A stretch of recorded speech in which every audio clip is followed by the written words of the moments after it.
Hello and welcome back, internet friends. Today we have an interesting one for you. Bloodstained Curse of the Moon. If you're anything like me, you've probably got to the point where hearing the phrase spiritual successor to makes you roll your eyes and groan. And that was my initial reaction to hearing about the Kickstarter for Bloodstained Ritual of the Night. That game turned out to be pretty good, but that is a story for another time.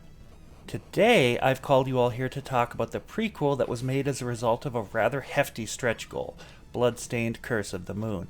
If Ritual of the Night is inspired by Symphony of the Night, then Curse of the Moon definitely wears its early Castlevania influences proudly.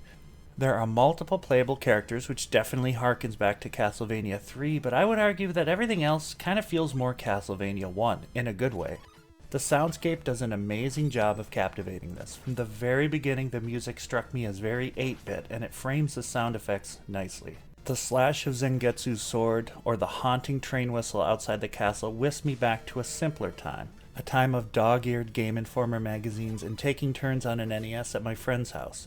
Doesn't it seem like everyone is trying to grab onto some form of retro nostalgia lately? You got boomer shooters, they're a thing, eschewing photorealistic graphics for the low FOV pixelated enemies of Doom and Wolfenstein. Lots of JRPGs in the style of the 16-bit Final Fantasies are releasing, but the ones that seem to rise above the rest and successfully straddle the chasm betwixt modern gaming and the days of yore are those that have a truly masterful soundscape, and I can say with confidence that Bloodstained Curse of the Moon is one of these elite few. Like the first Castlevania game all those years ago, the game starts you with a single character, this time Zangetsu, standing outside. By the time you walked from where you begin to the first door, you will know all you need to know about the sound design of Curse of the Moon. A hauntingly beautiful train whistle, a wonderfully retro soundtrack, as well as sound effects for jumping, attacking, and taking damage that could as easily be from 1988 instead of 2018.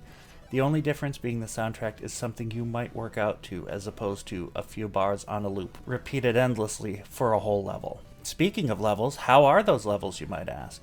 The two words that I would use to describe them are thematic and varied. You really feel like you're on a grand adventure to confront a great evil because your travels has taken you from a train to a ship in a storm all the way to the iconic final castle. Curse of the Moon borrows retro elements from the 80s Castlevania games but doesn't plagiarize the enemies themselves.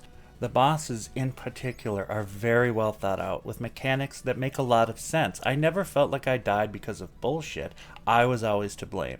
I won't spoil any of these bosses for you, but rest assured they aren't any giant bats, mummies, or death. It's an homage, not a copy of Castlevania. When you free the characters that will make up your party by defeating the first few bosses, you'll be given sparse world-building exposition in the form of a quick conversation between Zangetsu and who it is you're saving. Beyond this, there isn't too much story, as Curse of the Moon is meant to only whet your appetite for the Ritual of the Night. In that regard, I'd say it succeeds admirably. While it lacks story, it more than makes up for it in pure style. The amazingly throwback soundtrack I mentioned frames a game with tight controls and some truly memorable levels with challenging enemies, made all the more so by some truly interesting level design choices. The first of which that springs to my mind is this ship in a storm, where you're always being blown in the direction of the wind as indicated by diagonal rain. There are also different routes through levels that can only be accessed by certain characters as often as not.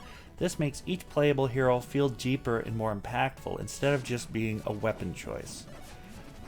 Traversal and movement in general, it feels very tight. There seems to be almost no delay between input and character movement. This is huge, as you'll be called on to make some split-second decisions, especially during the amazingly well-designed boss fights.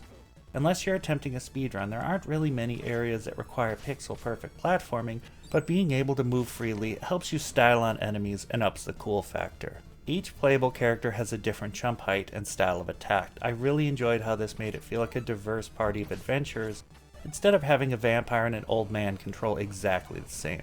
For a budget title, they certainly don't cut many corners. I can definitely recommend picking this one up. For $10, you can't go wrong, but it still feels like a bargain at that price. And until next time, I have been Septimus with the Grim Alliance, and you have all been an amazing audience. I thank you.